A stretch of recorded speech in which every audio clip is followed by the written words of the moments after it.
तो क्वेश्चन है, what is Israel Hamas conflict explain. जैसा कि हम सब जानते हैं, इस समय हमास ने क्या किया है कि इजराइल की सिटी पर पूरी तरीके से हमला कर दिया है। इजराइल के कई शहरों में हमास पूरी तरीके से घुस चुके हैं और बहुत तरीके से हमले कर रहे हैं, और यहाँ तक कि ऐसा भी हुआ है कि इजराइल ने वॉर डिक्लेयर लगभग कर दी है। तो देखिए, क्वेश्चन है कि what is Israel Hamas conflict explain.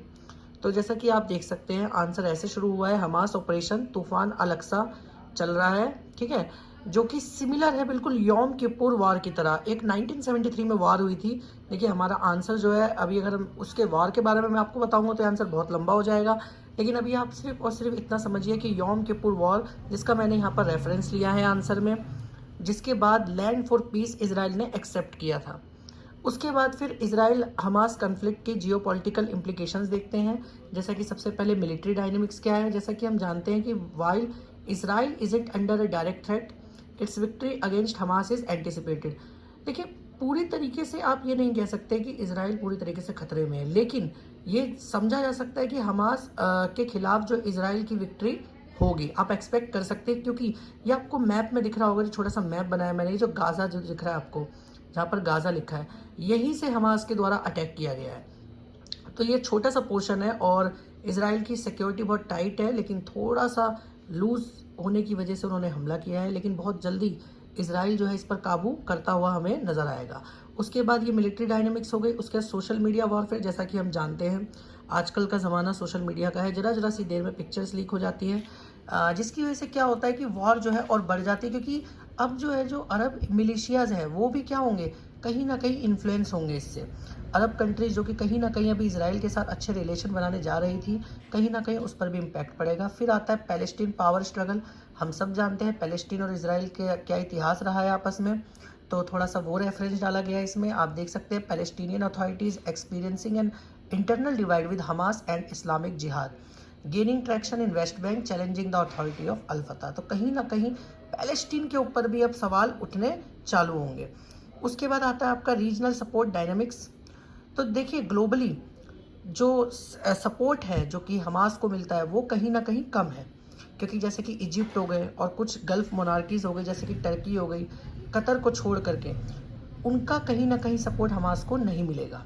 और वहीं दूसरी तरफ ईरान पूरी तरीके से सपोर्ट करेगा हमास को, क्योंकि ईरान को अपॉर्चुनिटी इसमें दिखाई दे रही है।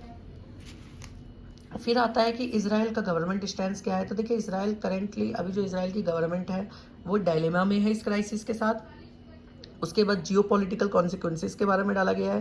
देखिए, एक बार पहले फिर से मैं आपको ऊपर का पॉइंट बता देता हूँ, इसमें इससे ज़्यादा आपको लिखने की ज़रूरत नहीं है, क्योंकि इसराइल की सरकार, देखिए आपको ये बात समझनी पड़ेगी, हमास कोई कंट्री नहीं है, हमास एक टेररिस्ट ग्रुप लगभग इसे डिक्लेयर किया गया था, लेकिन यूएन में किसी तरह ये बच गया, क्योंकि पूरी आपको पता होगा कि यूएन में वीटो पावर चलती है, जो कि 5 देशों के पास है। तो उसमें ही कहीं ना कहीं जो हमास है उसको पूरी तरह टेरर ग्रुप का दर्जा नहीं मिला, लेकिन सबको पता है कि हमास जो है एक टेरर ग्रुप ही है और इसराइल एक एस्टेब्लिश्ड कंट्री है। तो जाहिर सी बात है कि कोई भी देश होगा, वो उसकी जो सरकार होगी, इतना आसान नहीं होगा किसी पे भी वॉर डिक्लेयर करना। तो ये है इसराइल गवर्नमेंट का डायलेमा। फिर आता है जियो पॉलिटिकल कॉन्सिक्वेंसेज।